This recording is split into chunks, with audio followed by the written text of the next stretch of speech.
good? Welcome back to the podcast. This is Winter. Please make sure you're following me on Instagram and Twitter at Lil Snowbabe. That is at LilSnowWbabe. I'm so glad to have you tuning into today's episode of the podcast, and I really hope you enjoy it. Hey. Hey. How are you? I'm good. Yay. Did I get you at a good time? Because I know you said you were hanging clothes and things. Oh, yeah, I was, I'm actually driving right now because I have to go get more stuff. Well, period. Yeah. Because I ended up trying to pin the shit together. Found out I have no pins. So I'm like, so what am I doing? Hey, listen, shout out to technology because we are here recording the whole podcast and you're definitely in your car. But hands-free, he's safe, y'all. Hands-free. I'm not using my phone. Safe. Okay. Introduce yourself to the podcast so they know they know who's in the room. All right. So my name is Kwesi. I am Kwesi Willis Jr. You gotta remember that. But I am a freelance illustrator and aspiring designer from Detroit, Michigan. Okay. Shout out to Detroit. I've never been there, but I literally always want to go. I feel like don't go. Okay. Well, moving on to the next topic. No, I was gonna say, I feel like I know so many like cool people from Detroit. So I'm always like, damn, I want to go. Like, this is where y'all coming from. Like, what the hell is out here? I want to see. I got a couple mutuals that live here or are from here. I think the people are like the only reason why people would come here. Yeah.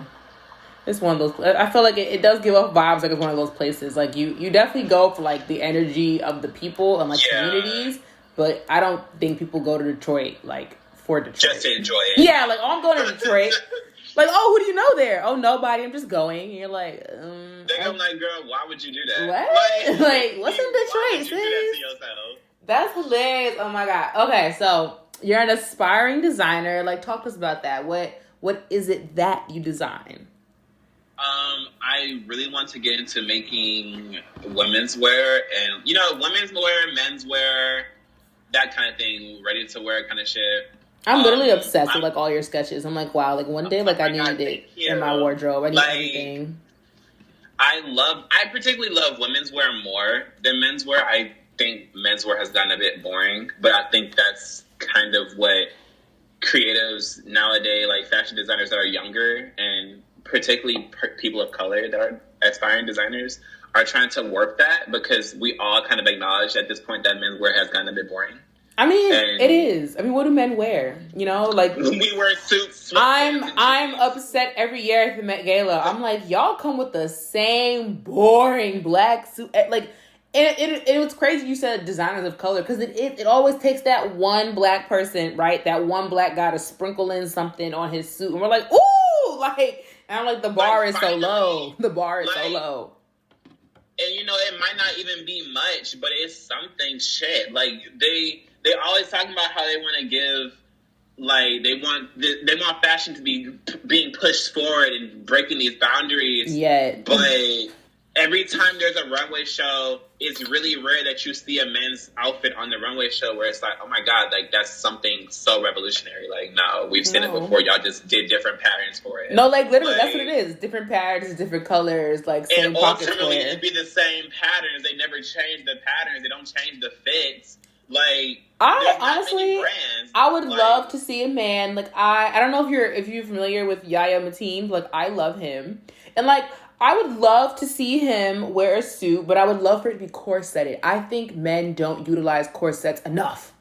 Okay, because men have that shape. The men have shapes. Like, yes, but every time they want us to be tailored, we still look like rectangles. No, like, literally a rectangle. And I'm like, I don't get it. Square with legs, and I'm like, y'all realize if you emphasize a man's waist, woo, baby, so much for an outfit, like that's why you have that possibility. Woo, when the few men with flavor really get their suit like I'm talking about tailored. Like not they like are a little slim fit. Like I'm talking about Taylor. You know that bitch. suit like, was made for him. Like this is a custom. This is not a custom quote unquote because we added some. No, sweetie. We took his measurements and it's a whole new pat. It's not even. We didn't even make this for nobody. All right. And it's so snatched. And when you see that weight, because men have that upside. A lot of them have that upside down triangle. Them waists be snatched, and I'm like, bro, imagine a man in a suit, right? Like that's okay. When the theme for the gala was what was it? I want to say like Renaissance. It wasn't Renaissance. It was religious. What was that thing? Whatever it was. It was like the religious. Yeah, like Rihanna came like the Pope, low key, right? Yeah. Okay, so I was like, yo. That was a great opportunity for men, and specific black men, to have snatched, corseted, like beaded, beautiful, like embroidery, like corsets for their suits. I was so ready to see it, and I didn't see it at all. And I said, well, this was a waste. I didn't see it at all. This was a waste. So why did they keep inviting y'all? I said, what? Literally just invite the women and they would eat y'all up. They all wore black and white and looked like nuns, and I was like, I don't get it. I'm like, sir, this was boring. And people get paid so much money. This is why I love everything you do. I'm like, I cannot wait till he is like really on and is being paid to be this creative and really make the clothes that we want to see the girls and the boys in and everybody in between. Because I'm just like, clothing is fun. Fashion is fashion. And menswear is boring as fuck. So I literally think that, you know how like they always used to say like Alexander McQueen and Mugler, they used to sell a fantasy. They used to sell like this world that people didn't really think of. Mm-hmm. They say that they want that back, but do you? But do you if you're not proving that, or do you if you're not willing to take those risks? Because they took risks. No, they took big risks. Everybody was not liking their stuff. Some people thought it was creepy. Some people thought it was weird. For a long time, people thought it was crazy because when they were just starting, like they're these big names, big fashion houses. But I'm like, people thought they were trash. Like people were like, y'all are strange. like literally, this is strange. Like this is too dark. This isn't what this is. But at the same time, that's what it is. Like if fashion is supposed to be expressive and also subjective between people, right? It's like they took things that weren't real and brought them to real life. Hello, that's literally using their imagination. So if you want fashion to sell a fantasy, you have to give something that is not in this realm already. And you have to also buy into the fantasy, though. People don't buy into the fantasy. People think that fashion is like a cute dress and a cute top. And I'm like, it is. I mean, that's cute, like, but it can also be so much more. Like, people can really be wearing art. That's why I live for Solange Knowles, because she really wears art. That's what I'm saying. And wears it well. You have to, like, it's the prime example of not having the clothes to wear you. Or if anything, don't put on like a beautiful dress or a beautiful outfit in general and just walk around like this is just you wearing sweatpants and a t-shirt. Right, exactly. Like, wear the dress. like, wear the outfit. Wear the outfit. You obviously put effort into putting it on and buying these things that's supposed to go together perfectly. So why are you not walking like you didn't put effort into it? I mean, but then that goes into the conversation, right, of people thinking that just because it's brand, it's a brand and it's designer is automatically something amazing. And I'm like, it is, but you have to put it together. You can throw on a $10,000 fit and look ridiculous. You can throw on no matter how much tailoring. Like, you could throw on a bunch of Dior, a bunch of Prada, and it still could be mid. Like, and look a mess. Okay. You could still look a mess. Like, it could be a regular outfit, but it's like, yeah, but you could also have thrown on something from a brand that isn't, like, not known. It just doesn't have to cost you $500. Mm-hmm. Like, and now you got people being these, like, I don't know, fashion critics because they wear that type of stuff, but at the same time, just judging people who don't have access to those things, but they can look pretty presentable. I mean, isn't that basically everybody on YouTube who swears they're a fashion critic? And I'm like, I feel like you just talk shit with people who can't afford Dior. And also, like, what is Dior? And, like, no shade, no tea. But, like, I'm just saying. Like... Okay. And so... like... Or there's some people they're like, I wouldn't have wore this, and then it's like, okay, but also they wouldn't have wore what you wore. Okay, it's like you don't have to say it like that though. Like it's like it's a difference between like, oh, I wouldn't have worn it, but it's cute. Like, and that's I wouldn't fine. have worn it, but I love it. Like I love it, but I wouldn't have worn it because that's not my personal style. Instead of being like, I wouldn't have worn that. I mean, I guess it's okay. Like, that's different. Like, you didn't have to say it like that because now you are literally insinuating that there's something wrong with it. And when there's always, like, literally nothing wrong with it. There would be nothing wrong with it. They did the color coordination. They did the tailoring, the you colors. You just don't like it. Okay. You just don't like it, and that's okay. Like, you do not have to put yourself in this hierarchy as if you're getting paid to do this, and you're not. That's something. That's a whole nother conversation. But I'm them YouTube fashion critics. I be like, and sweetie, what house have you walked for? But and at the same time, it's like, who are you? Because I haven't even seen you on Instagram yet. Period. So I'm like, what? But then that goes to show you only on YouTube, miss. Like people know where to go. That's what I like to say. People know where to go with their mess, and that's that. People know where to go and where to keep it because they definitely know you come to another app with it. We're not gonna have that. They're not gonna fuck with that. It's like if you came to Twitter with this, they would eat you alive. It's just not gonna work. No. At all. So tell me, okay, so about your sketches. So me, I'm a nail tech. So like when I post nails, I'm always nervous about posting them because I'm also just like, I don't want folks to hate on them. I don't want people to like come tell me about my stuff because also like, you don't do this. Do you ever have those feelings when you're posting sketches or when you're posting new work? Because I mean, you do fashion design, but you're also an illustrator at that, so you're not just only like showing sketches for clothing. I have different facets. I don't think that being a creative, you have to do one thing. And I don't like the idea of like, I personally can't sit and do one thing. So like I've done architecture, I've done interior design, I've done furniture design, I've done clothing design, product design. Like I've done all these things. I've dabbled in all of them. And I just stick to illustration and fashion design because those are the ones I love the most. Yeah. But I am basically afraid to post something every time I post it. Okay, cause same. Like when I posted those fashion sketches that I have pinned on my Twitter, I literally was like, the one thing is like I have to post it and not look at it. Like I literally posted it and I would literally put my phone down and go do everything else away from my phone. Right, like I'm gonna post this and I'm gonna go. I don't want to see how people are responding to it because like I like them. But you always have people that are on Twitter that are like, they'll quote it and be like, this is fucking trash. Like, oh no, people like, definitely wait to like tear people down. Attack you. Like people cannot wait for someone to post it. Say that? And it's like, that's not even constructive. Like, they take that and be like, well, like they should just take this and then like learn from it. But it's like, you didn't give them nothing to work for. You just said it was garbage. Right, I'm like, that wasn't constructive. You just said it was trash. So you just hurt their feelings. And it's like, I want to see you do it though. Oh, period. And you know what?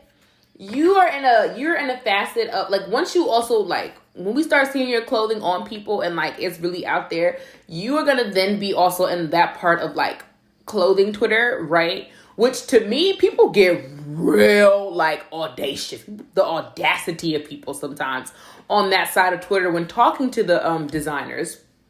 And I'm just like, well, I want to see you make a freaking ball gown out of a t-shirt. Like I want to see you do it, and I want to see you make a 3-piece out of an oversized sweatshirt. Okay, like, and people are like, "Oh, this is so basic. Y'all out here giving her your money. You're making him famous." Make a coin yourself. It's like you can't sit here. Like I was just on this girl's page. She made these these pants, and they were like of this scaly looking fabric. Oh, I know what you're talking about. Yeah, you know exactly what I'm talking about. Like, they say like the old soccer balls. Yes. And I was like, okay, yes, it's unorthodox. I've never seen it before, but you cannot sit here and say that it's hideous. Like, yeah, I'm like, it is a bit different. It's different. Never would have thought to use it as these pants, but you can tell people are fucking with this because that's why they like it, because they've never seen it before. But then that to me is also what, like, I feel like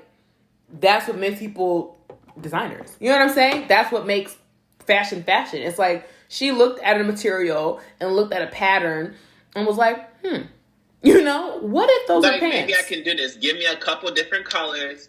I guess I'll make some pants out of And this. she did. And people were like, oh. And she did, and people buy them. And she made them for men, too. And it's like, you have to give her a props for that, because y'all would have looked at this and like, I can't do shit with this. Like... And it's just interesting. It's just so interesting. You got people coming at her and being like, your sense of fashion sucks. Which is like, what are you talking about? Like, why did you say that? Like, and then also, like, off of one thing she's created, I'm like, so her whole sense of fashion. One thing, out of her whole portfolio of things that she's created, your sense of fashion sucks. Not like her sense of style, but her sense of fashion itself. It's ridiculous. From someone who doesn't even go to a fashion school. I just always wondered, like how do y'all...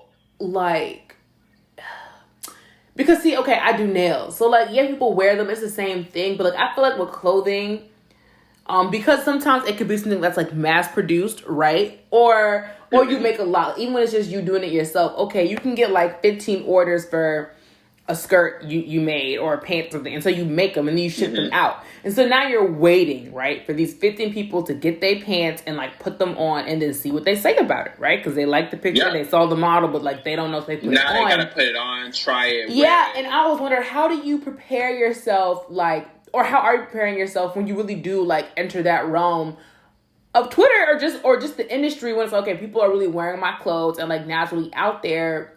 And people are going to have not only their opinions, but people are also going to want to like bite your style. Because I see that a lot on the clothing side of Twitter. People post a sketch and before they can even sit down at their sewing machine, someone already made it and is selling it. And you're like, wait a minute, that's mine. Like, yeah, it's like that's a really big issue when people that who do fashion illustrations and sketches. It's like you got to get exposure for it somehow, but at the same time you cannot trademark a certain style of sketch, nor can you trademark the fact that it is a sketch, because it's literally just an idea. Right. There are some things that only the designer knows. So they might make it, but it's based off of how it looked on this sketch. But every sketch is made for the designer's mentality and not for the person who sees it. You can see like Buglair's old sketches, and you're like, "What is this? What is this? What is this?" Or it could be really minimal, and you're like, "How was I supposed to figure this out?" You gotta wait for him to explain that to you.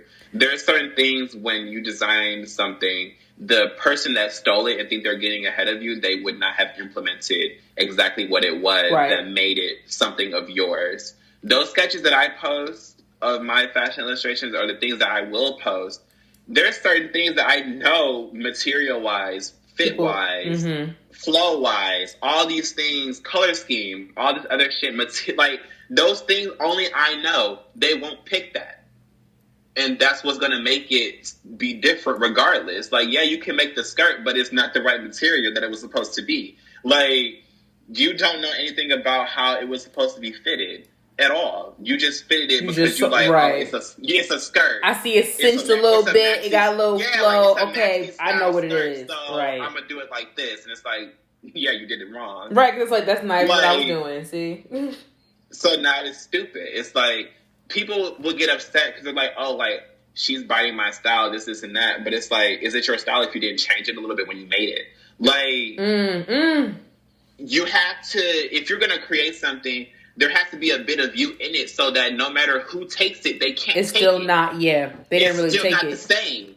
Like, you can do those butterfly tops. You know that vintage style butterfly top? That was gorgeous. But there's nobody can, it's not the same. But nobody can do that like the original. There's something about it that's not the same.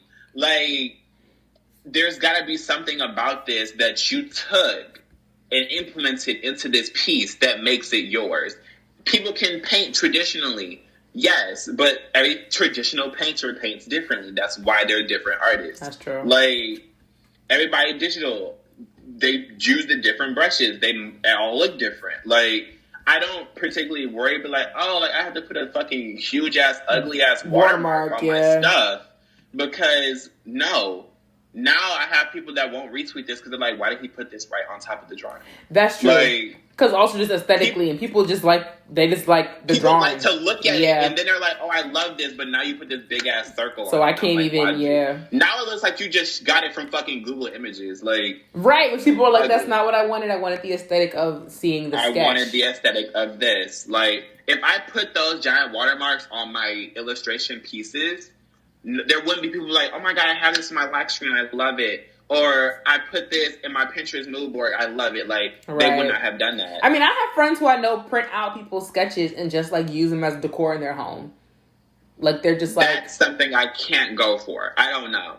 If it's a sketch, and I wasn't intending to put it out as, like, selling it... I see what you're saying. But if it was a piece of mine and you printed it out when you really could... You should have bought it from me...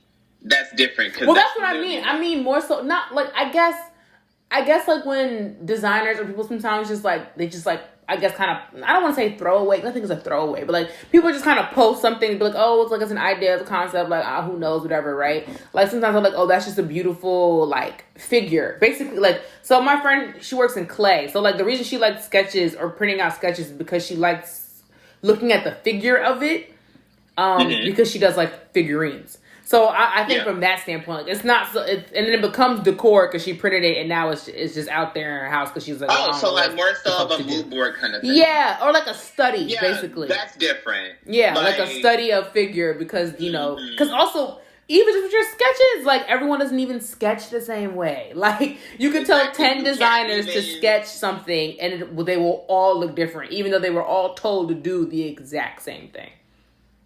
Like literally the exact same thing. Like, let's see.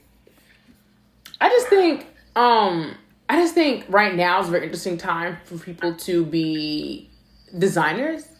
Because like you said, menswear is boring, but I do think people are learning to take like more risk, to be a little more explorative. I think especially just men in general are interested in like, well, what else can I do with my clothes instead of like, just matching? Yeah, because we've gotten to this point where niggas are bored. I mean, because women can come out in daggone anything and like it's fashion, and it's gorgeous. They can wear our clothes and it's gorgeous. No, literally. But we can't wear their clothes and get that same treatment. No. Like, I'm still waiting for crop tops to come back for men. Like I really am. That's the thing. Crop tops should have never went away. But even now, straight men are trying to take that and use it. But then you have people that are like, no, that's gay. That's like. We're just like, it's a shirt. Damn. It's a shirt. And then you have the niggas that really do like, they be like, I wanted to wear one, but, like girls don't like when I wear them because they think that's gay. So then now they won't wear it because they think they will be single forever. Like, but it's a real thing though. People get on Twitter and make their whole dissertation thread on about why it is the feminization of the black man because he wears a crop top. I'm like, y'all gotta... wearing the crop top is gonna make your kids gay, I'm like, it's really not, though. Like... my nigga, I promise you. Yikes. Like, I definitely, my first project is I'm cropping one of my sweaters. And I love it. And I'm here for it. Oh my God. Men in crop sweaters. Oh my God, stop. Exactly. Stop. I'm already seeing it. Yes, I got the body for it. Stop! I started seeing it. I was visualizing it, and I was like, "Oh my God, wait! Oh my God, with some like really beautiful like cinched high waist dress." Okay, let me stop. I see it. I see it. No, I see the vision. You already see it. I really see the vision. Like I'm ready for the fall. Like Drake, I'm ready for it. Like I'm here. Ready for the fucking fall. So it's my God. That stuff should be acceptable. Like, because niggas look gorgeous in those clothes. And it's fashion. Whether or not you're attracted to them sexually or not, you cannot lie that niggas don't be having the bodies for the right clothing. No, they be having shape, and it sucks because men just feel... But I feel like it doesn't even matter. Like, I just think it's just masculinity and just men and just all the stigmas around, just all of it. Because, even my gay guy friends, like, they don't want to wear certain stuff because they just feel like people are going to just... put all these labels on them. They're like, honestly, like, I just like the clothes. Like, they're like, it's not that deep. So I feel like from straight men to gay men to bi men to non-binary men, like, all of it. It's just like, if you identify as a man, right? It's like suddenly you are cut off from this whole entire wardrobe because you're a man. And it's like... Let your pants have too much of a slit on the side. Gay. Like, gay. Like, and it's like, or maybe he wanted to show his amazing calves because he's a freaking, I don't know, fucking linebacker. And look at them legs. Like, when Ezekiel, what's his name? Whatever that little boy was, that Ezekiel, that football player, when he wore that tank top, okay, little crop top shirt, everybody was crazy. And he wore it like a crop top like every day. And he did talk about it. He was like, yeah, niggas was calling me all types of shit. But he was like, I mean, I have a great body. So he was like, I honestly just wanted to like get my pics off and show my abs, okay? Like, it's wasn't like, even that deep. Y'all want niggas to have bodies, then not show them. And not show them. That's why I don't. Y'all want girls to have bodies, but when they show them, they're whores. Like, what do y'all want? Well, I think it's because women are supposed to always be in like a constant state of like this elusive. I just might not be the right way to like phrase it, like this, like this state of like elusive or like ephemeral like sexuality. So like it's supposed to be fleeting, right? Like women are supposed to embrace like their sexuality, but in a very ephemeral way. It should be like for a quick second. They should embrace their sexuality, but still be fucking modest. Yes, like, so it's like wear the dress, but like let the dress be tight and let the dress show that you have curves, but like don't let the dress also show your boobs. Smash your boobs to your fucking chest. Okay, so I'm like, what? Okay, I don't get it. I don't understand. But then with men, it's like they're supposed to be super overt, but like also like hide your body from everyone. What do y'all want? Like what? I don't. Like, it's so backwards. You want niggas to be overtly sexual, but also wear the same suit every day. Like wear the same suit. Like literally, don't ever let anyone see that you just might have a waist or that you might be double cheeked up. Like don't let them see that. And I'm like, but why not? Don't let you have an ass by genetics because now you're gay. And what I'm telling you, what? Listen, and black men, they be going through it. I be like, damn, he couldn't even put on his freaking Nike Tech because now y'all coming for. Why his pants so tight? That man wearing a medium, or maybe he's thick. Maybe he's just big. Maybe he's just big. And also, why y'all looking? Shoot, you gay? Like that's how I be. I'm like, you the one looking. Asshole through the sweatpants. Like, he literally put on his clothes. He put on his clothes to go to class, and you're in his booty hole talking about he's gay because the pants are tight. Well, you know what? He probably didn't even know they were tight until you told him. And now look at us. Now who look gay? Now who look gay? Like nobody else said nothing to him about this until you said something. It was crazy. You like, might want to reflect on that. When it comes to fashion, I love going through like when dudes are like, oh, like fellas, let's start a suit thread. Let me see y'all suits, right? And it'd be like the one or two guys who like really be getting they fits off. They always gotta be gay.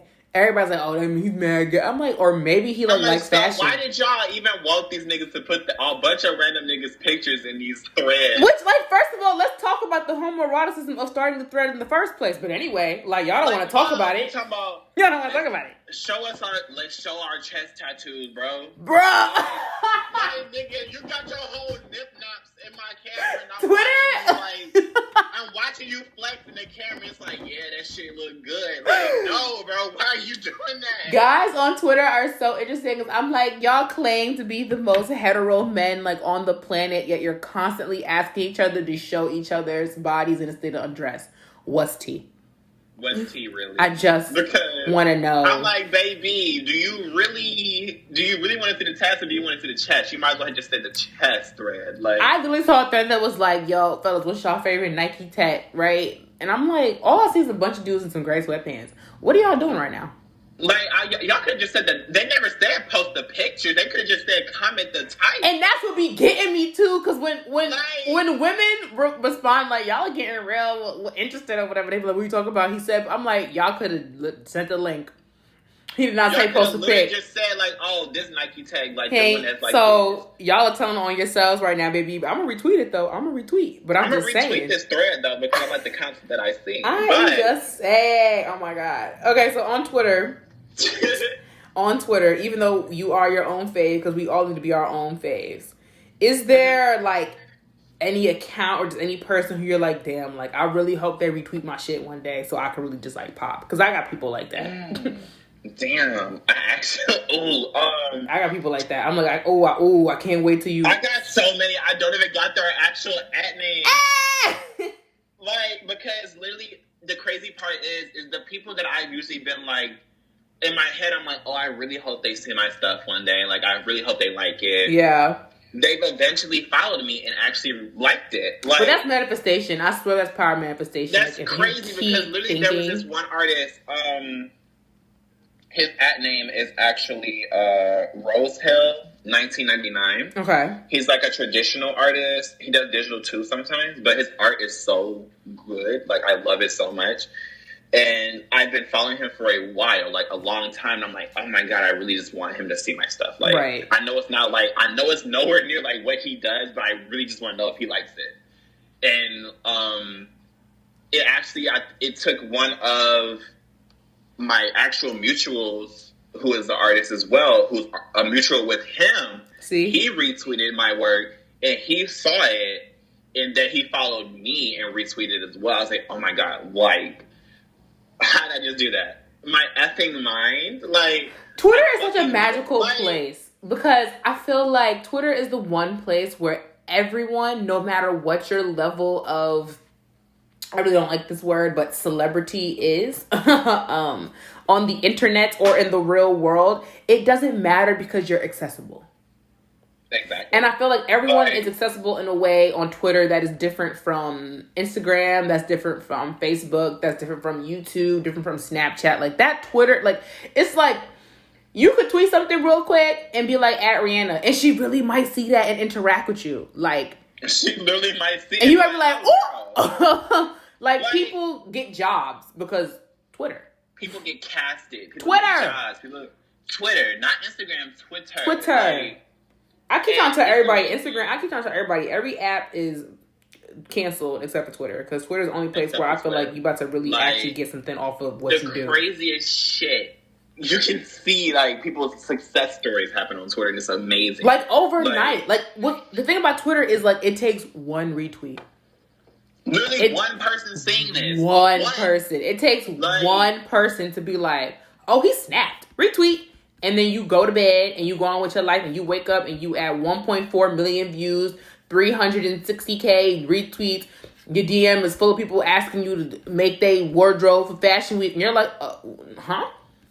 And it's like, bro, what happened? Now it's like, I'm not even ready for this. But at the same time, you're like, this is what I've been waiting for. This is what I'm waiting for. This is what you've been praying for. So it's just and now like, you gotta do it. Because this is the time. Like, but Twitter is amazing. Twitter makes you have to, like, I think the reason why I decided to really take to Twitter when it came to my business and my brand, and I didn't abandon Instagram, but I just realized that, like, Instagram is when people come to look at stuff, okay? Twitter is when people come to, like, actually buy stuff. Yes, because Instagram, nobody's going to check that little shopping thing. No, what? The booking link. People, they see the pic, they like the pic, they move on with their life. Like, honestly, I'm a victim of this. It's like, I mean, I'm like, I literally, if I don't see the link in the, if the link's not in the description of the picture, I'm not clicking it. I'm not going somewhere else. That, but if you say like link in bio in the caption, I will go look at it. I will click on it. Oh no, definitely, like, yeah. But also see, like, link in bio has to be like the first thing you say in the caption. Like, literally, like, or if you say like available now, like it's some clothes that you just dropped, that link better be in your bio. Mm-hmm. Because I should not have to follow that page to get to that link. Oh yeah, like, that's ridiculous. Traffic, like click traffic, like having to go through different pages to get to one location, I don't want it no more. And you see, to me, that's all the Instagram is. It's just a bunch of clicking. Yes, like, all Instagram is able to go on your page when you said this was available and go to your bio and find this product. Like, and it's like you can't, because their contract with whatever needs you to go to their page because they have to do the conversion rate of how many of their followers go. And I'm like, I don't want all of that. I like Twitter. I don't want it no more. Like, no, literally, by the time I can even figure out where the freak the link is, I'm so over it. I'm probably already on YouTube watching the video because I'm like, I can't find the link. I went back to Twitter. Right, I went back to Twitter. I'm like, I can't find the link. And then someone posts something that they made with the link, and I'm like, ooh, purchased. Like, see how fast? I fucking want that. Like, that's like, Twitter seems more direct to contact, and especially it's more interpersonal. Oh, because definitely. I have people who, like, for my clothes, the clothing brand that I'm in the works with. Period. You know, but it's so many, there's people that I've never spoken to. Like, I had tweeted one time, I was like, I'm working on this clothing brand, I'm trying to figure out what to do. if you were interested in being one of the people that I send something out to get like notoriety from it, let me know. So many people like, oh my God, I would do it. I would do it. Like, I love what you do. I would do it. This and the third. And it's like, I don't even talk to those people all the time. Like, but people that I've known for so long didn't say a word.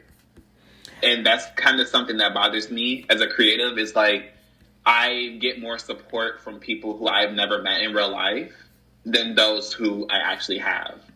But you know what's so interesting though? I was feeling that way a lot too when I was just starting.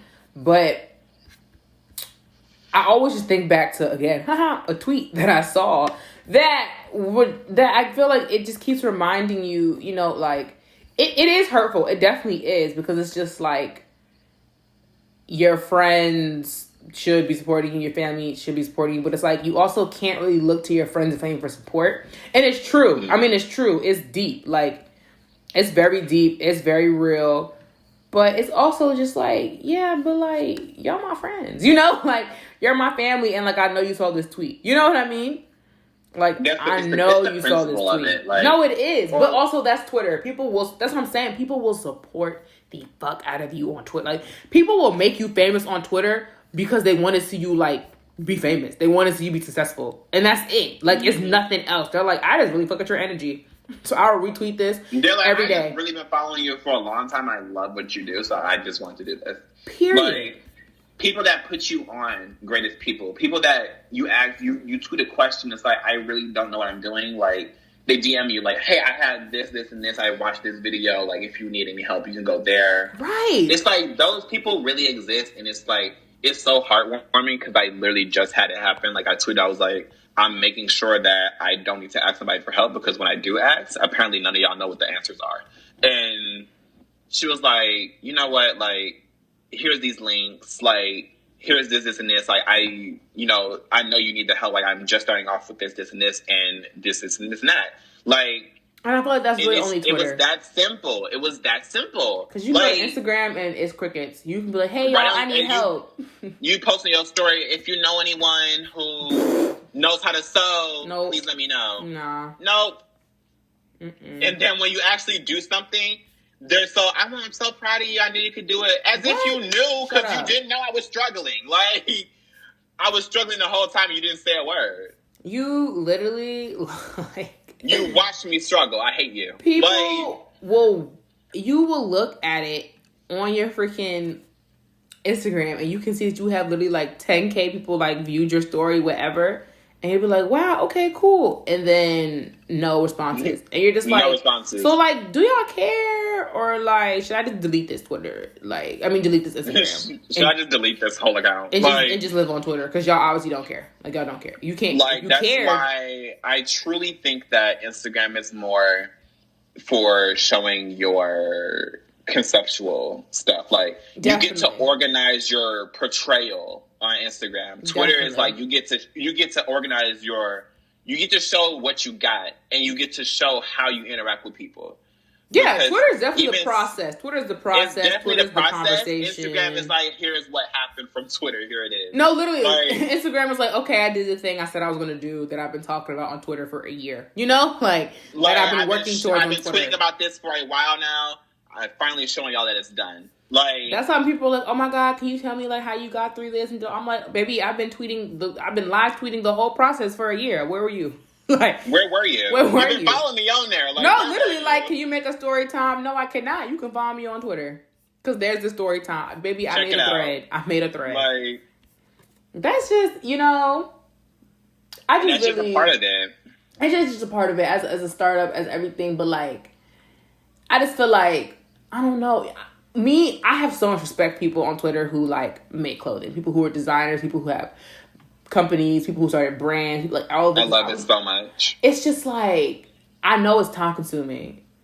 And I know that when that one retweet happens, you know, where you go from like 5K followers to 50K overnight, and suddenly you got like 300 orders for whatever, and you're like, oop, I literally don't have any fabric, you know, like, oopsie. Right.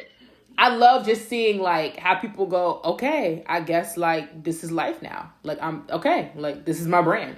You know, Like I was just sharing sketches. Really just you suck it up, and it's like, all right, now I gotta start. Like, do you feel like now there's no excuses? Do you feel like you were like almost I feel like from following you and like from what I've seen, I feel like you're getting to that moment.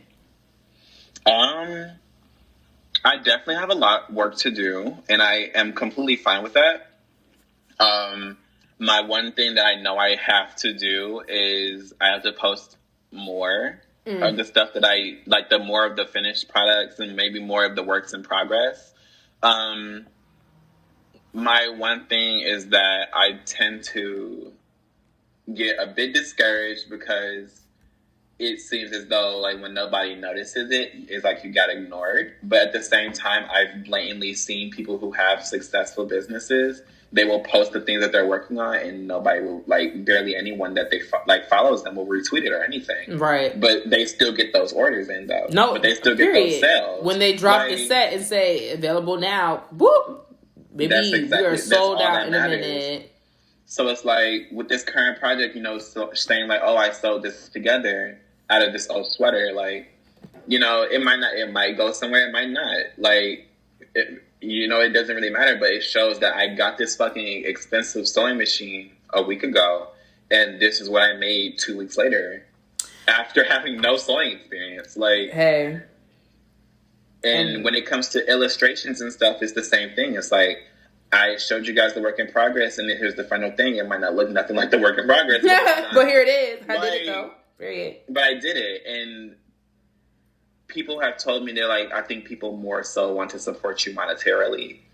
And that's okay. I mean, I feel that, but as an artist myself, sometimes I'm like, I need to hear it. Yes, I need to hear it, and I need to support. Like, the money is cute and all, buy a print and everything, but like, do y'all fuck with my sketch though? Like, do you see it? Like, do you see the vision? Like, do you like the stuff that I don't sell? For real? No, literally, like, that I messed up on. Like, do you actually like my art? Like, that's really like do you like it? And that's what I've told people that I want to work with the clothes, and who I want them to be like ambassadors for me or work with me with this company as a whole, is I literally have blatantly told them, if I show you these mock-ups or these designs and these patterns, these fabrics, all this stuff, I'm going to tell them what it is before I send it to them and what they're going to get. And I'm like, do you like it wholeheartedly? Yeah. Take me out of the equation. And just be like, if you just saw this on the internet or your friend just texted this to you, would you be like, girl, what the fuck? Like, you know, like...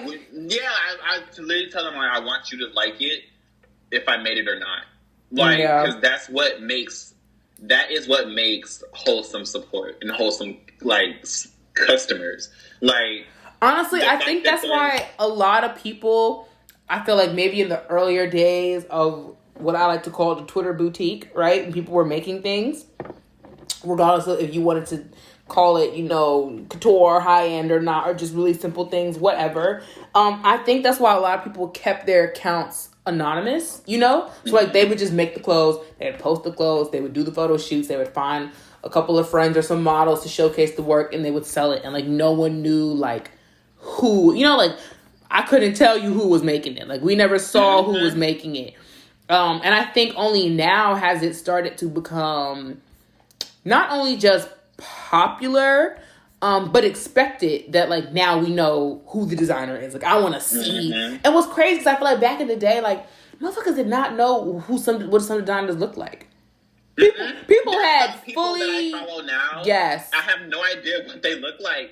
I just see their clothes. I see a name. I see their name, but I see you have no idea. Like, it's like, what's crazy is, like, they could be following you from, like, their true personal account. You can interact with them every day. You have no idea they're the owner of blah, blah, blah, blah, blah. But I you know, I like it that way because I think that's how you know, like, who really supports it. Yes, and like people really focus your shit. There's some people who will truly not support it because it's yours. Or people who only support it really because it's yours. And even that kind of feels lackluster because, like, oh, you only bought this because you thought I was cute. Or you only bought this because you thought it would give you some... fair. Like, I know there's guys who would only buy my things because they might think it's the way to get closer to me. Yes, I was just about to say that. Or you only support... to me because you think it gives you access to me. Like, oh, I'm going to buy his stuff. Or I'm going to book an appointment. Or I'm going to do this, right? I'm going to buy the print. I'm going to get the little whatever because it'll give me access to him. And it's like, no.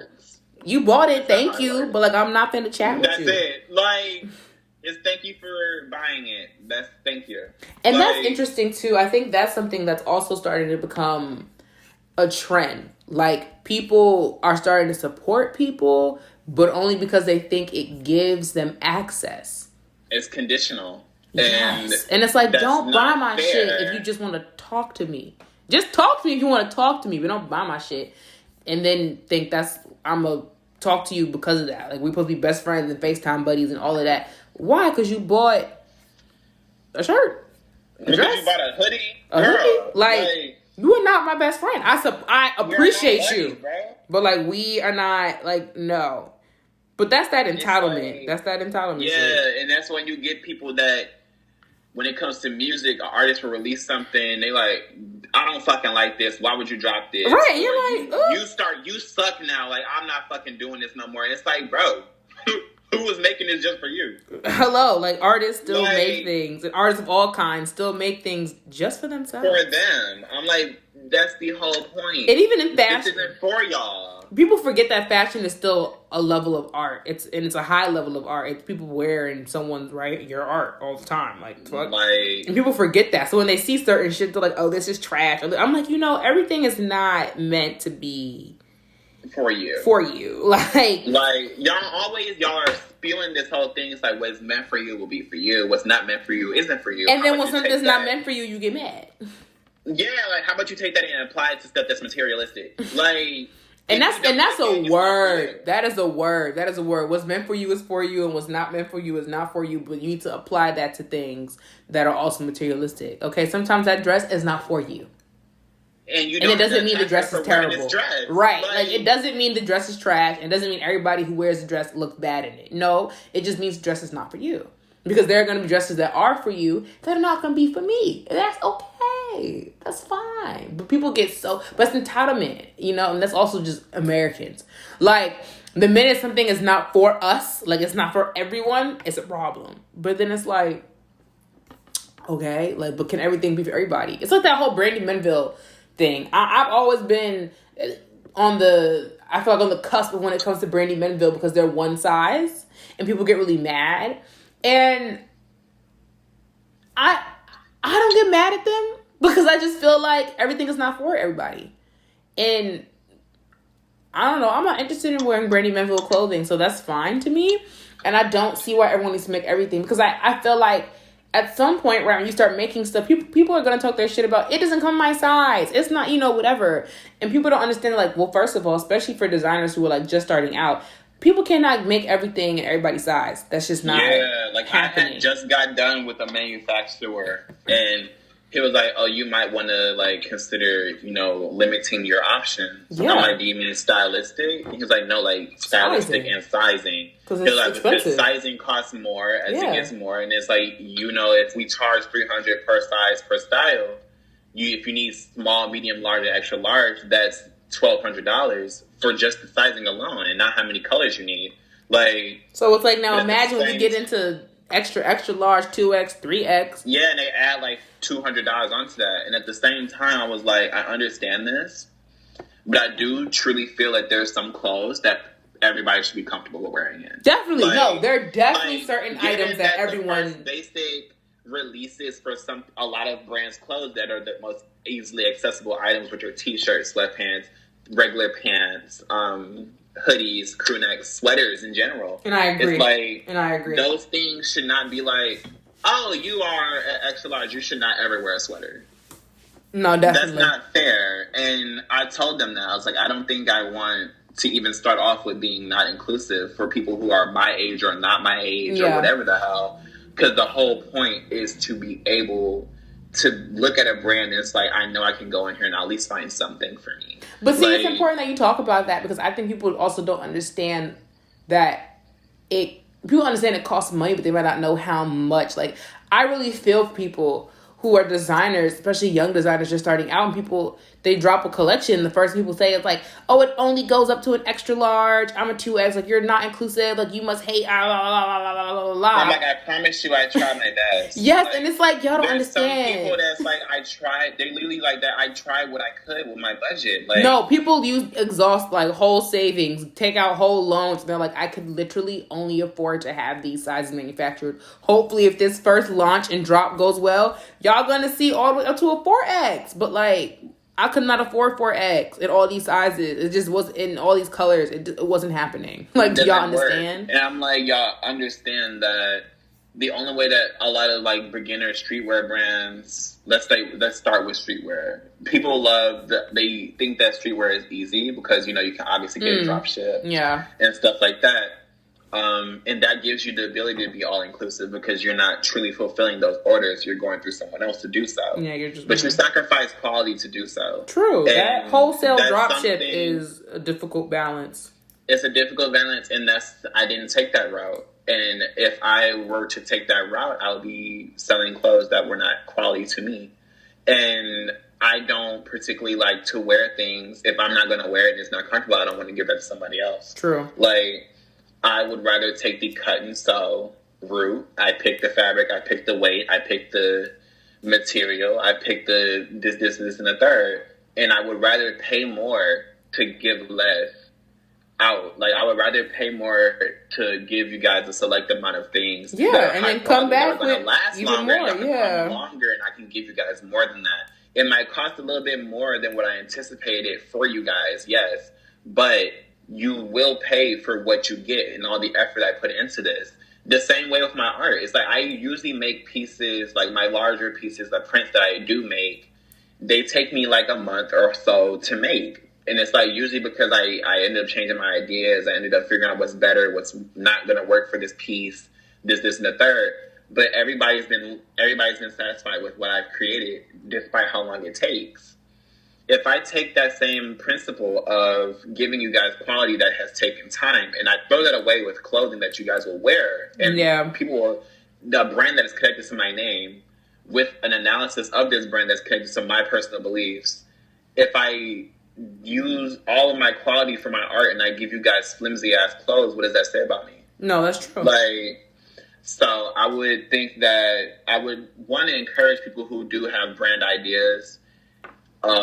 If you don't want to go that far, I would definitely say, you can obviously do drop shipping and stuff. And, you can also start with drop shipping and make it a bit, it can be successful still. It's all depending on you. And some people also do drop shipping and wholesaling, and they dress it up when they get it, They don't just sell you what comes straight out the box. They go back in and they may do a little this, that, and the third. And then I'm no shade, no tea. I think people are resourceful. I think people find a way to make a way for themselves. Mm-hmm. And so I support people. But I personally, as a consumer, I do lean more towards people who go the cut and sew route, the people who are, uploading the video of themselves, quite literally sitting there and making every single pair of pants that they got an order for. And I'm or if they go through a manufacturer and they're there with and they're there, and you see them picking out fabric, you see them testing trials. I'm oh my god, I stay on YouTube watching people's watching videos. These processes. Yes. People who are okay, meeting with my manufacturer, meeting with my seamstress, okay, coming up with the pattern, okay. I'm like, ooh, yes, girl, yes. I love seeing that because it's you took time. Yes. With drop shipping, it's they put your graphic here, put your logo here, and then they're here's your tags. There's some popular sweatshirts and hoodies and things that, people... You know what I'm saying?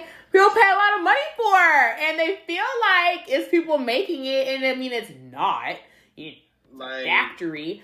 And you know what I'm saying? It's all fine and dandy. I love things with a great message and everything like that. But listen, if I saw someone sitting there sewing that shit onto the thing, I would buy it in a heartbeat, and I would probably buy more of them. That's all I'm saying. Exactly. But it's no shade, no tea. It's not. It's they actually, one of these manufacturers that I do actually really love, they posted on their highlights, and it was one of those memes that's it was like streetwear nowadays, and it was literally like like somebody tearing the Gildan tag off of a hoodie Stop. and then putting a graphic on it. Oh my God, stop. I said, damn, please stop that. Oh my God. But that like literally so is the wrong. true. I mean, look at Champion. Everyone now who makes sweatshirts for their streetwear brand, literally they're Champion. They're all Champion. I'm like, and you can literally just somehow get the C off of there, or don't put the C on it. No, because now because Champion got hip and said, oh, because they saw people taking them and doing what they were doing, and keeping the C or not keeping the C, and the Champion, listen, innovative and their foot forever on our neck, was like, oh, what if we offer wholesaling? And we can take the C off. Like, whose brand is it? Whose brand is it if you got the C on it still? Period. I don't like that. Like, but people do it, and what's crazy is people will sit there and pay you $80 for a sweater with literally just your graphic on it, and it's still got the daggone Champion tag and the embroidered C. Okay, y'all, they sew that thing into them sleeves. That shit's in there. You can't get that out. So and now you're paying $80 for a hoodie that was literally drop shipped for $20. Or even less, depending on how bulk of an order they got. So it's like they got. And you know, we got all these little shipping apps, Shopify, whatever. You can ship stuff for so cheap nowadays. Okay, there's so many ways to get around the post office's fees and flat rate and stuff. So it's just like, well, y'all really just made somebody a whole $50 profit. And I'm like, damn, it's crazy. Oh, for like, I'm like, I guess I feel it. Like, go ahead. But at the same time, I don't know. Well, then because then I just see people come back with the attitudes. People who, like yourself, who are really sitting here, really like putting shit together, coming up with patterns, making your own designs, getting a manufacturer, mass producing something, right? That takes time and effort and work and energy. And not to say the other doesn't, but I'm just saying. You know, and then they'll be like, why does this cost that much? Why it don't come in an extra? Because I didn't go and buy a bulk order of Champion fucking sweaters. Go through a pleat to do it, bro. Okay. Like, I'm like, I even contacted like a pleat. I'm like, why did the sweatpants don't have pockets in them? Why don't they got pockets?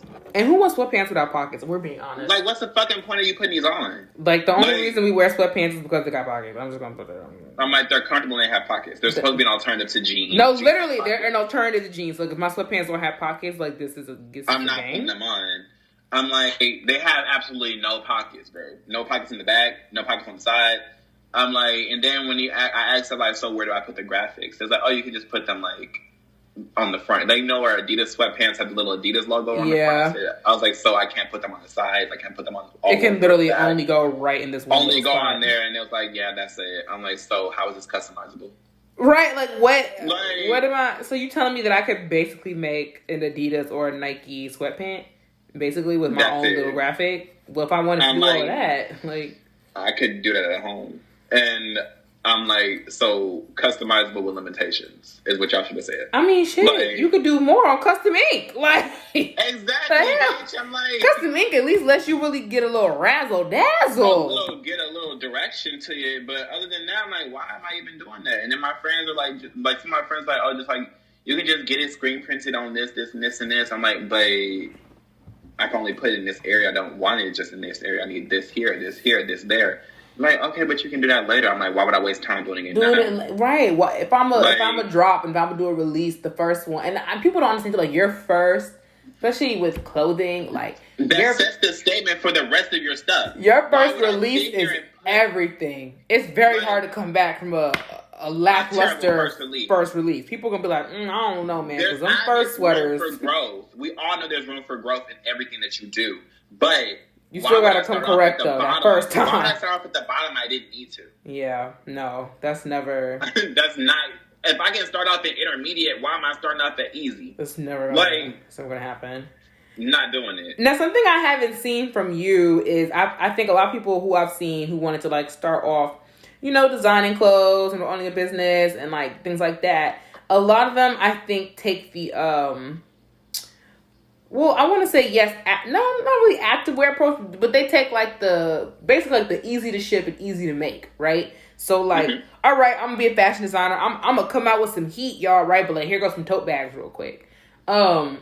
And I wonder, like, why haven't you taken that route? You know, like, what is that? What is it that has made you say, like, yeah, I'm gonna just, like, wait and have, like, a proper, like, really, first collection? I just really don't think that if I do this, is, I understand it's, like, you know, everybody's, like, don't work harder, work smarter. Right. But I do think that there's a certain degree, like, this doesn't feel hard to me. This doesn't feel like it's too difficult to do, because I definitely have what it takes to do it. It might be a bit more complicated. I have to do things on my own a bit more, but that's what's going to make it more rewarding to me. I really do think that I have a good support system.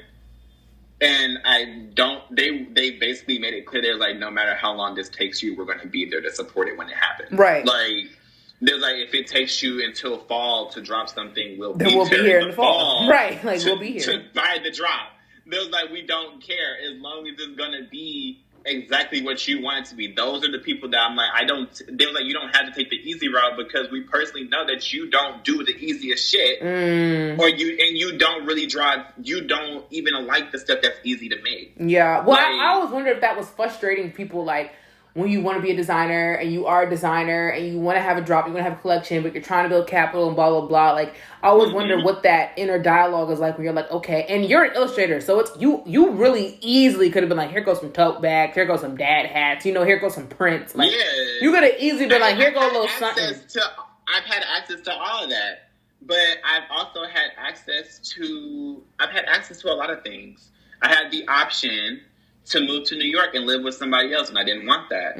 I had the option to move to New York and work a part-time or full-time job and live with somebody else and do this, and the third. But I don't like codependency on someone that I can't trust to be here forever. That's true. Because they could have changed their mind at any moment, and now you're stuck in New York. Exactly. I was like, so I was going to move in with you. We get into an argument, and I'm homeless. Right. Now I lost my job, and I'm poor and homeless. No. Like, I'm not doing that to myself. Some people do want you to depend fully on them, and I'm not doing that. So, and they mask it as support. Like, oh, I'm just trying to help you. And it's like, no, you're not. You're trying to get me to depend on you. Support system. No, you weren't. You were trying to save me when I didn't need your help. Like, because I was fine. I really was. I was struggling, but I'm fine. Like, with this current process, it feels good because, like, I struggle a lot. You know, I have to find out a lot of answers on my own.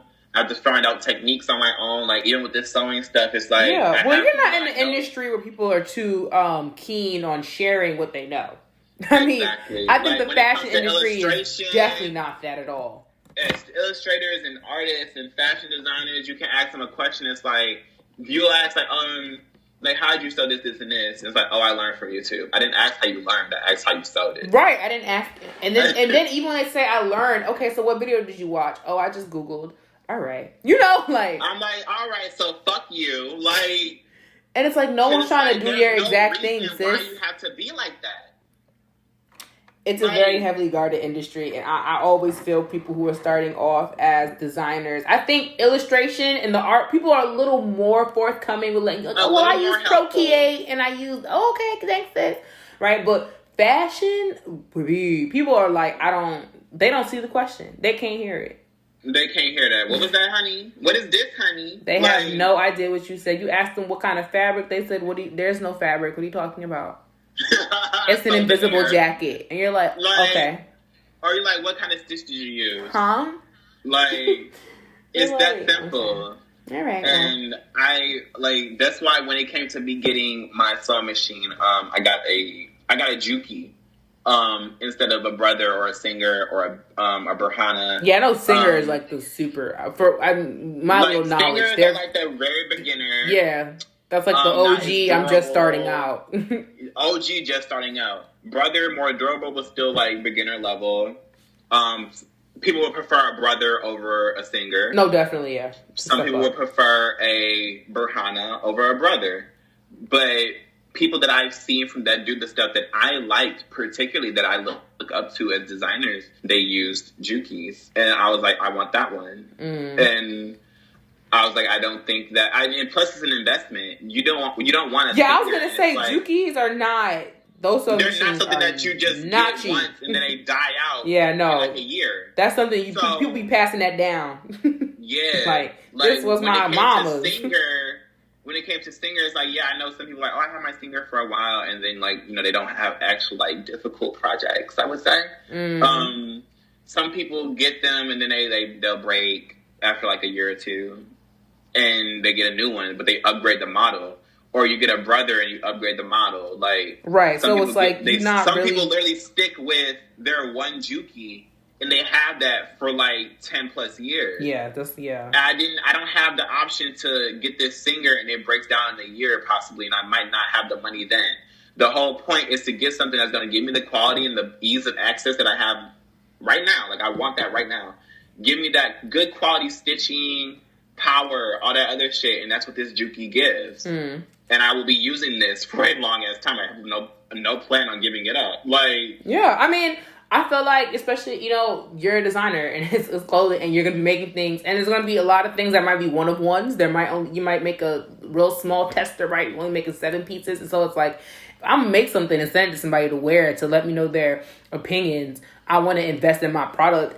In my materials, but especially my tools, because how am I gonna ask you to see how something is and the shit gonna fall apart in a minute because the stitching is not together.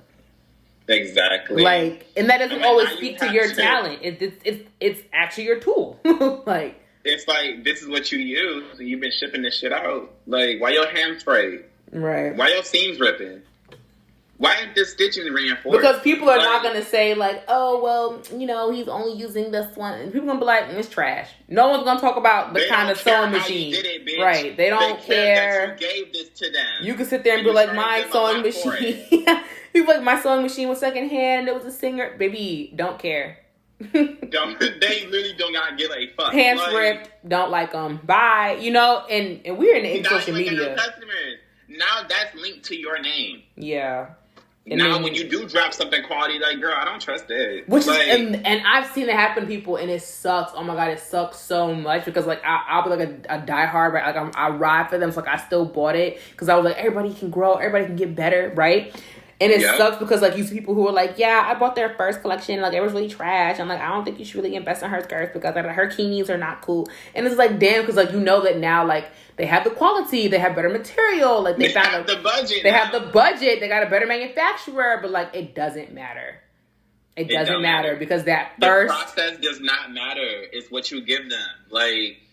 And that's what sucks as a creative. All that matters is your end result. Like, nobody cares about what you had to do. Nobody cares about the process. Nobody cares. The only people that care about the process, like when it comes to illustration, is people who are learning. Yes. People who are learning will love to see like a speed paint or a step-by-step because they're learning. But once they establish what they've learned and how to do it on their own... They also won't care. They also will not care no more. Because they're like, I already know how to do it. I just want to see how they finish it. Like, how does it go? Like... It's something that don't care regardless. Like, I just want to watch it because I love them. Like, yeah, there's some of those people, but at the end of the day, when it comes to something you're wearing out in the elements, something that's going to be in the sun, something that's going to be in the water, there's this and the third, you do not want to get into the water in your fucking your friend's shorts that he made for his swim shorts that he made for you. Literally, and when they take in some water, when you step in from the fucking lake, them bitches rip off. Baby. Like, girl, now you're embarrassed. And everyone's like, where'd you buy that shit from? And you like, damn, do I say? Like, don't say nothing. Just say the dollar store. You could be like, I don't know. These shit is crazy. This is a gift. Like... That's crazy. But you see, again, that's also why I think people also went to that anonymous route. I'm like, look, I'm going to just make my shit and go. And if it don't hit, it don't hit. And if it do hit, it do hit. Yeah, and I really think that it's like... Like, you know you might not know them. I don't know. The brand is called like Human Aliens. Love their stuff. Love it. It's cute. It's a women's wear. Women wear like more like giving you like a little bit of like cyber futuristic kind of higher like that type of thing. You know, skirts with the slits in them and the higher heel like wraparound heels and stuff. It's cute and.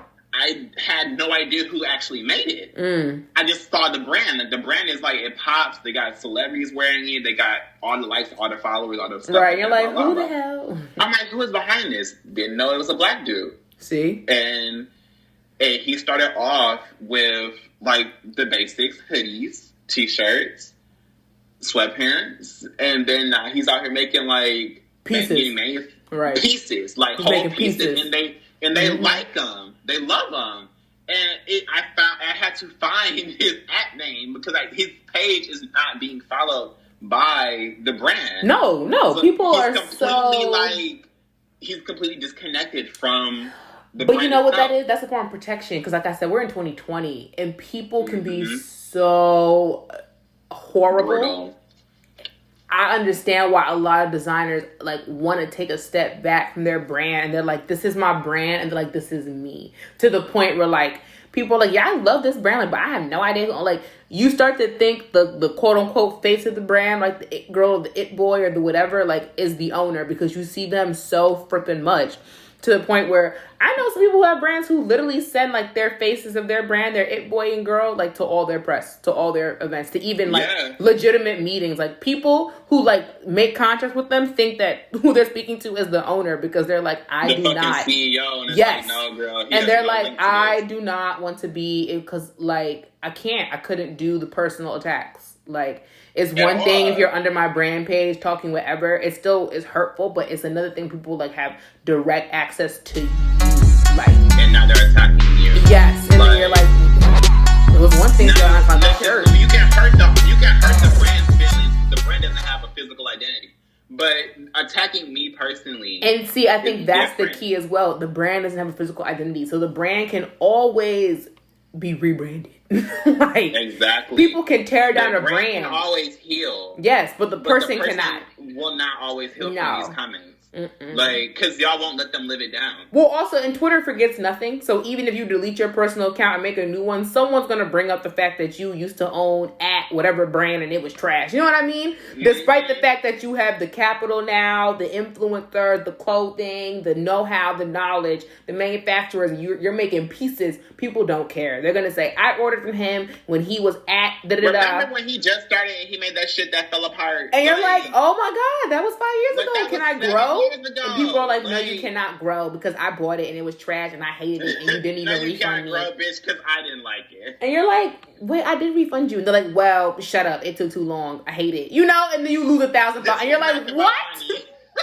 Like you lose 10K followers. You're just like, I don't understand how y'all are really about to go off with Shorty's comment about something happened 7 years ago. And all of a sudden you suck and are a piece of shit. Like, so it's like I get it. I see why he would be removed from his brand. Because like if anything is ever whatever with my brand, he can dismantle that shit. He can solve that behind the scenes, but nobody knows it's him. Right.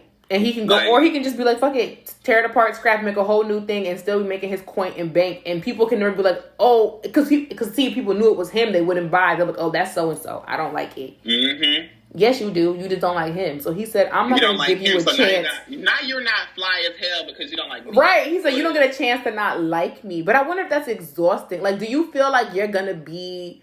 I mean, I know that you are a designer who is very involved, like, in the process of all that he makes. But do you think you're going to be, like, one of those super social designers? Or do you think that you're going to be like, I have my brand and then I have myself? I definitely believe that because my brand is going to, the major part of it is going to be interpersonal.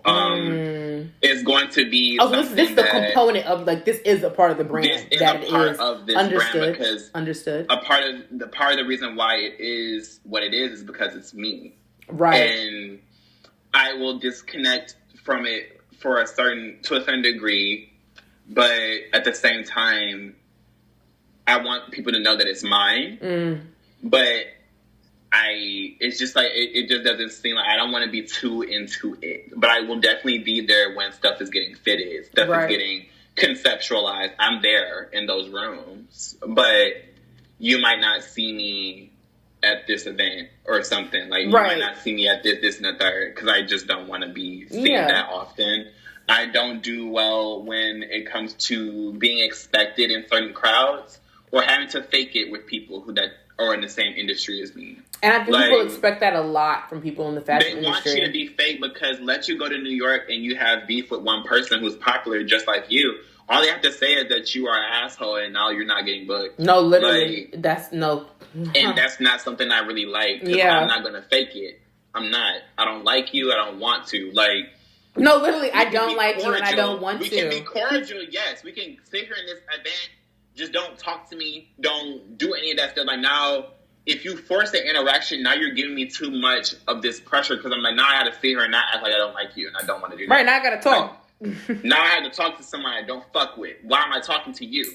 Like, I just think that it, there's such a transference of energy. So I think that, like, for people who are designers that sometimes I feel like get forced into being very social designers, it must get exhausting. Like, having to always show up for your brand. There are some designers that I know, I've read some of their things, and it was like, in the interviews, they did like interviews with them. They say things like, oh, I don't want to be quoted on this, or I don't want to be present physically. Like, we can do this through the phone or something. Yeah. Like, it's a lot. It's exhausting. It's a lot because you gotta sit here and you gotta get interrogated, really. And you, and think about it. And if you're coming off of a launch of a collection, you've already just put so much of yourself into so many pieces of things, right? And like now you expect me to sit here and and elaborate on as to what I did? No, just wear the shit. Like please just buy it. I'm sorry. It's like you like the shirt or like you don't like the shirt. Like I don't want to get. Or they're going to sit there and ask you like, what was like the hardest part? Like I can't stand asking someone like that. Like Well, I hate questions like that. That's why this is a conversation and not like an interview. Like, what's the most difficult thing about sewing? Like, no, I don't. What's so hard about drawing? What? Like, you know how much that is to answer. Like and that's why I don't ask those questions. Like, I filmed a couple of episodes already, and people were like, "Wow, I love because it's really." Because I'm like, I don't. First of all, I'm gonna be honest. I'm not interested in asking what's the most difficult part of something. Why did you do something? I'd rather you just talk and then you get to that point. And if you don't get to that point, I'll direct you to that point. Or we don't get to it. There's always other opportunities. But I also just feel like I'm talking to a bunch of creatives. So I also understand that there are certain things that like you said, with your sketches, somebody can look at your sketch and be like, okay, I got it, and think they made it and they didn't. You did not make that dress that I sketched. You made the shirt and the dress, but you didn't do it right. You didn't do it right because when I do it and people see it, they're gonna be like, "Oh, that's what you." I see why you put that stitch there. Yes. So I think to ask someone like, "What was the most difficult part about coming up with the concept or whatever?" It's like people can't answer those questions. I'm like, girl, the hardest part was actually just doing everything. Literally, it's like now if I don't want to answer it now, you think I'm getting slicker or something. It's like I just don't want to explain that. And that's why being present on social media is so tricky because I see people get dragged all the time to the point where they just delete their personal and just go back to their business and never make a personal again and just make a burner account because they're just like, oh my god, y'all drag me if I don't give you a thread on a thread on a thread on a thread on another thread about how I did something. I'm not even gonna do that. And it's just I can't even explain how I just did it. Okay, I just did it. Yeah, I had someone actually ask me. There's like, oh, you do design and stuff, right? Like you do illustration and fashion design. Like, yes, that's something I'm an illustrator with an aspiring hopes of designing and stuff like that. And they're like, oh, so do you just come up with something or do you draw it out and then you put it together? I'm like, so you want me to explain the difference between me conceptualizing, drafting, and then executing that idea, or you want me to explain to you how I can also do things spontaneously alongside? It's like, what are you asking me? Because you don't even know. What are you actually asking me here? Does it just come to you, or do you have an inspiration? I'm like, well, usually if it just comes to me, I was inspired by something previously. And then see if you answer like that, people are like, he's an asshole. But it's like, no, he's not. I'm like, that's really the creative process. I didn't even respond because I'm like, I don't know how to answer that. Plus, I imagine you know how irritating it is to get texted a bunch of fucking questions, and while you're answering and they're still typing, what are you saying? Right. So I'm trying to answer your first question, and now you done added on 7 more, and then if I don't get back to you in within the hour, I'm the worst person on. You're making a thread on Twitter about how I'm an asshole and I don't respond to people, and it's I am typing the response. I I promise you will get your answer. I promise we're going to get you some knowledge, bro. You asked me 30 things, and I'm still trying to... I come down the nails. People are like, how'd you do this? How'd you do that? And I'm, like, trying to answer them. And then, like, before I can even hit send, they're already like, she wouldn't even tell me where she got the polish from. That I'm like, girl! I'm like, first of all... Come on! I have to do research again because I reach for that color so often. I done forgot the name of the color. I don't know. It's just the one I use.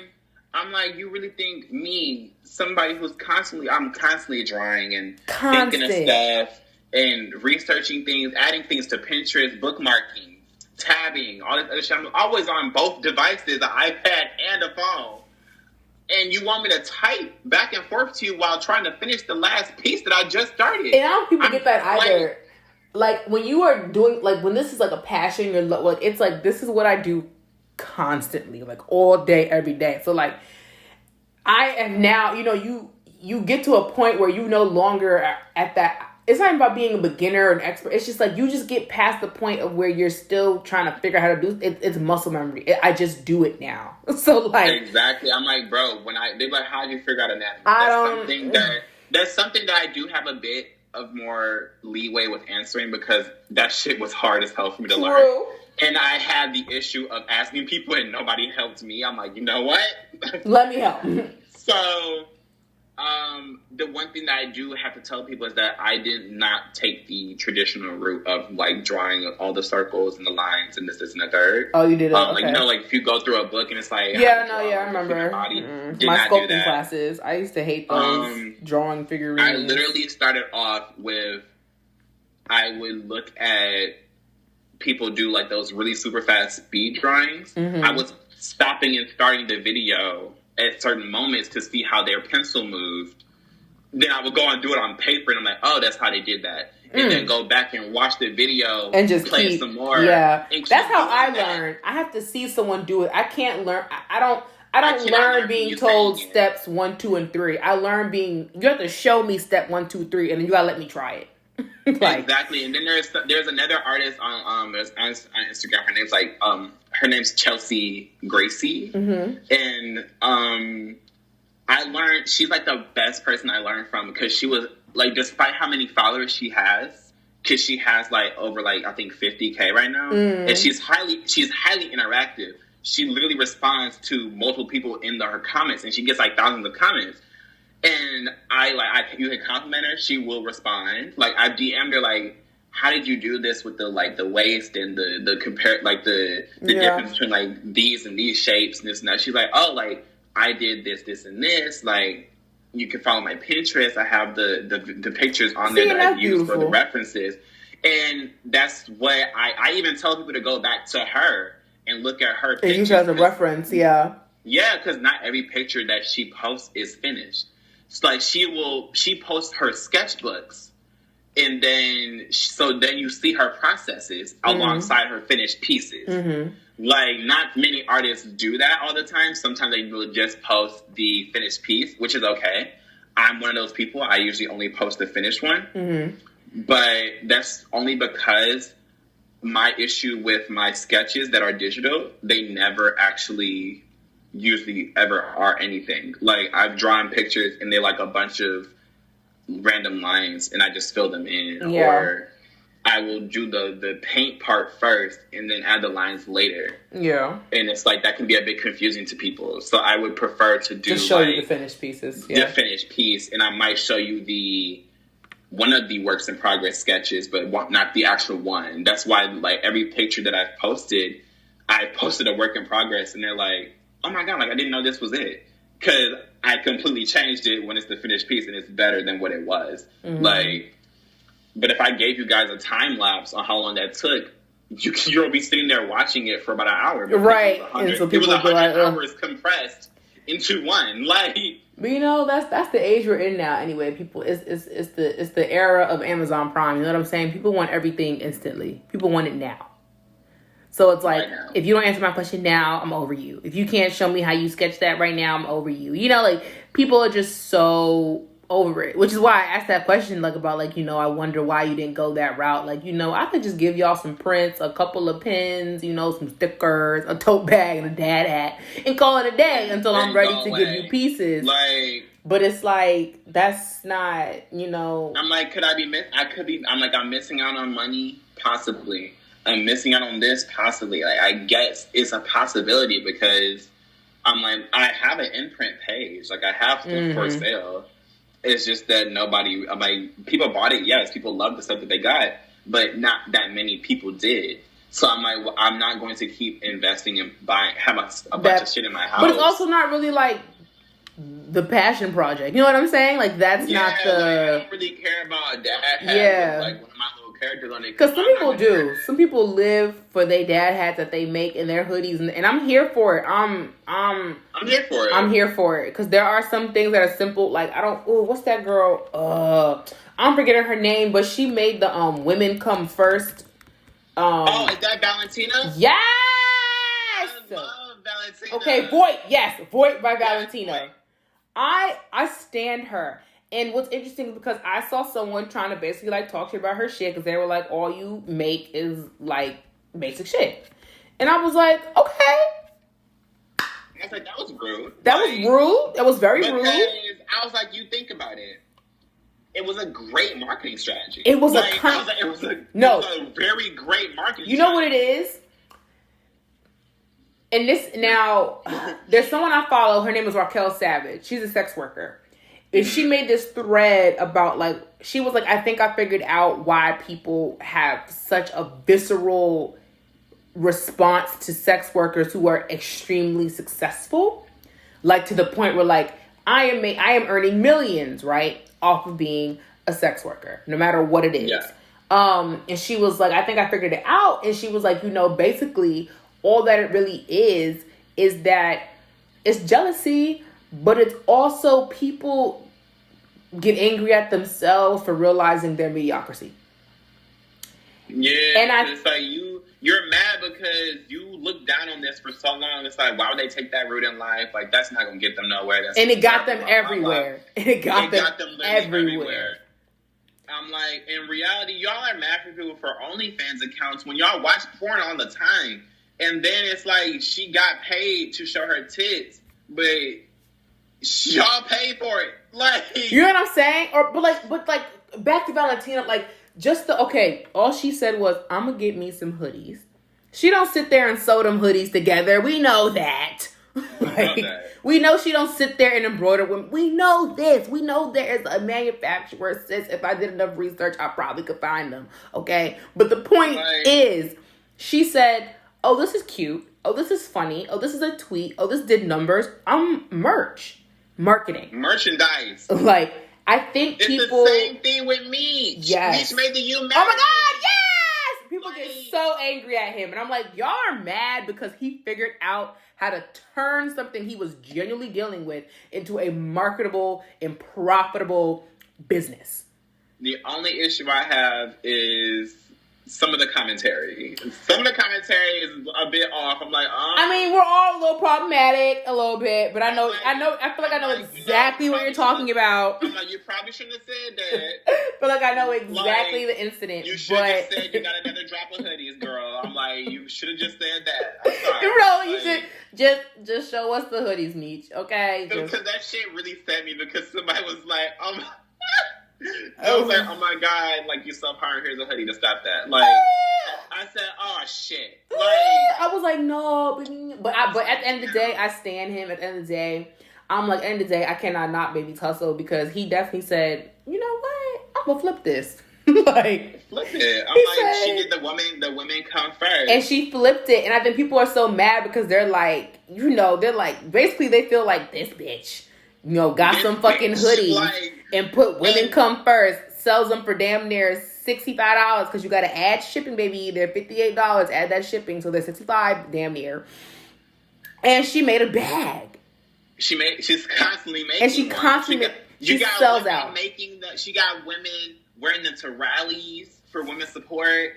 It's a movement. She turned a tweet into a movement, and people are angry about it. And I love it honestly because, like, somebody said something to her. It was like you don't know anything what it takes to make a fashion brand, as if she didn't go to school for fashion. Just like, She has her bachelor's or master's in like fashion merchandising and stuff. But then I also think people don't understand, like, not everybody is trying to become the next fucking Versace.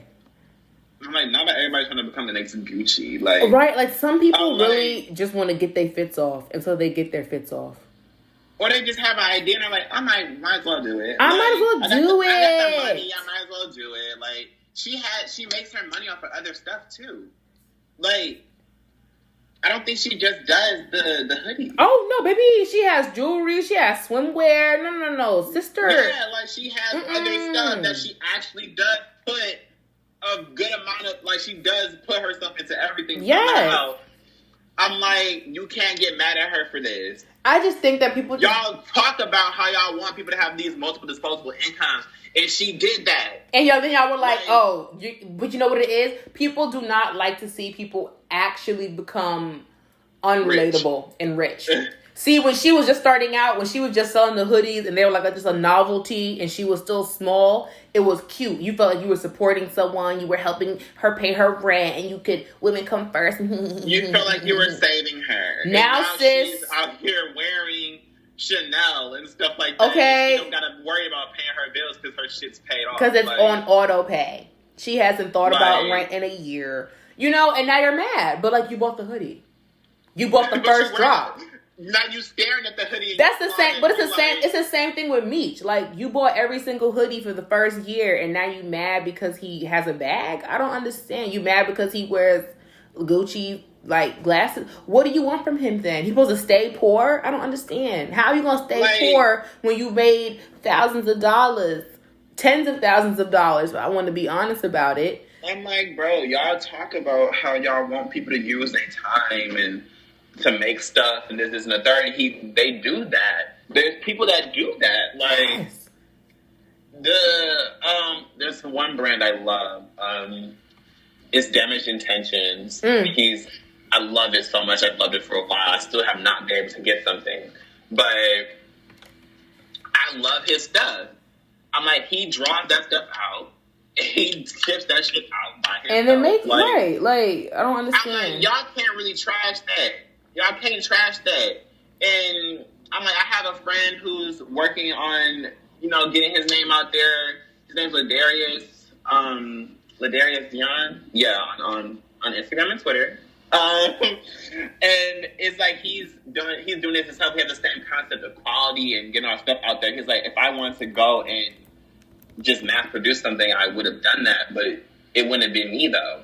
Like, exactly, it wouldn't have been me. It wouldn't have been us. If we had the ability to if we wanted to make something regular, we would have made something regular. If I had drank the pickle juice, I would be drinking pickle juice right now. Like, I just hope that for you, like, cause like the time will come where like you are successful. You know what I'm saying? You are making the bag. Like, the progress is there. People are seeing the fruits of your labor, and I just really hope that you are really like, preparing yourself and grounding yourself in spirit for when the motherfuckers, the trolls, come to be like, But it was sad is that it's always the same people who bought it though. It's either the people who bought it or the people that wanted it. That's what I'm saying. But it's like, it's the same people who will have bought like your first collection, second collection. You know what I'm saying? Like, by the third collection, now you're making you a little bag. You taking trips. You out here living your life. Manufacturers making the product. Boop, boop, boop. You got it. And then it's going to be those same folks going to be like, oh my God, Kwesi's changed. And it's like, have I changed? No. I'm like, I couldn't sell all of these forever. Like, and people don't get that. They go like, you used to make them all. Baby, excuse me. How was I supposed to hand sew 7,000 orders? You tell me. Worldwide. Like, y'all were never going to get your products. Y'all would have never got them. Ever. These complex ass designs and materials, bro, with these embellishments and these jewels, y'all would have never got those because I can't do all that. Like, making denim, like selvage denim jeans, y'all want Levi quality or something, or y'all want Guess jean quality, but y'all want them to make it by hand they got to get the machines themselves. They got to do every step by themselves. In a manufacturer, they don't have one person doing multiple jobs. Like, you can't sit here and expect that type of level from one person. That's just not fair. But I mean, like that's what's really crazy because it's like, yes, okay, At some point, they were sitting there and doing it all by themselves. And that's true. People really, really do that. But it's like at some point, people cannot do that anymore. People have to get a team. People have to get help. Like if you want to keep like benefiting from their service, I'm going to have to get help. And y'all love small businesses, but I'm like, y'all do realize they have a team still. Like, and small is only small for so long. And if I'm being honest, no tea, no shade, but a lot of these small businesses have not been small businesses for years. Yeah, I'm like, y'all, they might have a very intimate team. Like, They might have like 40 people or something, but that's still a team, though. Somebody is in charge of something else. Like, Somebody. They got payrolls now, okay? Them tax brackets is different. Y'all may not see it because they kept that intimate, small feeling, but like, trust me, there's employees. People still love that. So that's kind of the plan for me. It's like I have the idea of the team I want. I don't want it to be too huge, but I definitely want a team. Like, it's exhausting to have to do everything by yourself, and you don't have to. Like, this whole thing of like, oh, I did it all by myself. I got to where I'm like, yeah, I guess that's rewarding for you, but you didn't have to, though. Like, you should have had some. You can have people there that are supporting you wholeheartedly. They do not exist. Like, you have that ability to have friends that are on your side.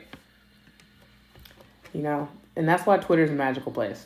like to end the podcast, like to really wrap it all up, bring it all together, bring it full circle. Like, that's why Twitter's a magical place. I feel like Twitter's where you find people who really are going to ride for you, like from the beginning all the way, like to infinity. Like from just you sitting there sewing it literally by yourself to like now you have a warehouse, now you have a manufacturer, like now you have stock, like now you don't even got to sit there and sew shit. Like all you got to do is make a sample piece and then it's done. And they still there.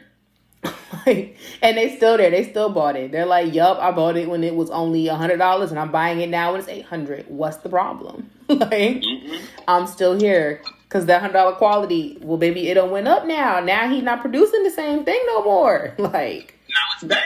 Now it's better. And people get mad. People re-release stuff because it's better. Like, her Woman Come First hoodies, them shits, they were nice when they first came out, but they were not the quality that they are now. And I'm like, and y'all are mad about it?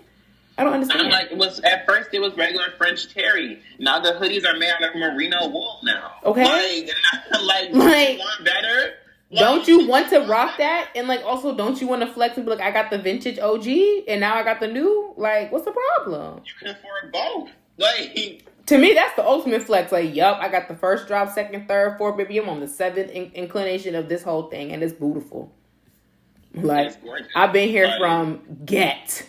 Like, I've been here from get. I have always been supporting, but that's Twitter. But I really appreciate you coming on today. This conversation. It's going to be so enlightening, people. I think it's so necessary. I was like, I've been following him for so long, and he's just so amazing. And I'm like, I know he's really going to take himself somewhere and take others with him. And I don't think enough people get a chance to, like, really tell their story while they're living it. And that's not to say, like, oh, we only give people their flowers, like, when they're gone. I'm not talking, like, that deep and morbid. I just mean, like, when people are really starting up, no one thinks to talk to them. Nobody's hearing them. Yes, no one's hearing them. People are reading the tweets, they're retweeting, they see the thread, they like it, they might buy the thing, but they really aren't hearing them. And then when the person gets up there, then they want the story. Then it's like then you want the story, and then you get mad because the person feels jaded, and it's like, no, I'm not giving you, fuck y'all, I'm not giving y'all the story, because when I was living the story, y'all did not care. And now when I tell the story, y'all are going to think I'm crying fake tears because now I'm quote unquote rich, or now I'm quote unquote whatever, and now y'all don't care to hear me anymore. So I was like, I want to hear people now. I see people working now. Like, everyone is living their stories right now. And I think that also, I feel like Black people need to archive themselves. I don't think we archive ourselves enough. And I think not only are podcasts a great way to archive yourselves, but I just think just photographs, images, and videos are a good way to archive yourself. But I know that conversations are important. And I think about all the tapes that, like, my grandparents have of conversations they have people. My great-grandparents, recordings, videos. I'm like, this shit is so important. Like, hearing the voices of people in the time. When they were younger. Yes. While they were struggling, while they were brainstorming even. Like, just to hear them vocalize it and be like, wow, then hear them check back in a year later, and then now we're 10 years. And you're like, wow, like, look at us. Like, look at you. Like, look at this conversation. Like, look at how shit has changed so much for the better. But, like, also look at how you were already talking about it. Like, exactly. How it happened. Like, it's all coming. It's all coming. And I'm very proud of you. I'm very happy for you. Your energy literally like radiates through our little call. Okay, Apple held it down. Apple held it down with the FaceTime audio, but I feel your energy. I feel your presence, and I'm just excited. I'm excited. Like I'm here for the first drop. Like I'm here for the first collection. I'm here to literally be head ass and be like, y'all see this drip? Period. I'm so hopeful and excited for it. Like I'm putting in as much hours as I can to make sure that I don't have to struggle anymore. Like, hey, look, I don't want to sit on these ideas any longer. The time you think, like, the moment you have the idea, that's the time to do it. That's my philosophy. I feel like the moment you think about something, yes, the moment you think about it, write it down. Yes, write it down, but I was really raised in the family, like, do it though. Like, but do it. Yeah, like, you might as well do it. You already... Like, no, literally, you writing it down, so I mean, if you could write it down, you can get the fuck up and do it. Like, I don't understand the issue, so. Like, if you got the idea for the illustration, and like, oh, I need this, this, and this, you got the iPad right there. No, literally, so, like, draw do it. Like, literally, Nike Snap, just do it. But... I'm thankful. I'm appreciative. I look forward to many more episodes, many more calls. I'm here for the fucking first collection drop podcast. Like, we're going up. Like, we're going up because this was so fun. Like, I was like, I actually am on a podcast. Like, yes, right. She's talking to me. She's talking to me. Like, yes, because your story is. Oh, the camera's on. Your story needs to be told. And listen, sweetie. Okay, we are coming to the time where I will have a literal like podcast studio. Folks is getting flued out, all expenses paid, period. And I'm doing a whole production, so I'm manifesting it. I'm putting it out there into the universe because I know that it will happen. We manifested it. Thank you. Will you continue? Welcome, girl. Continue just being blessed, okay? Being black, being happy. All right. You too. Thank you. All right. Thank you, girl. Of course. Bye. Bye.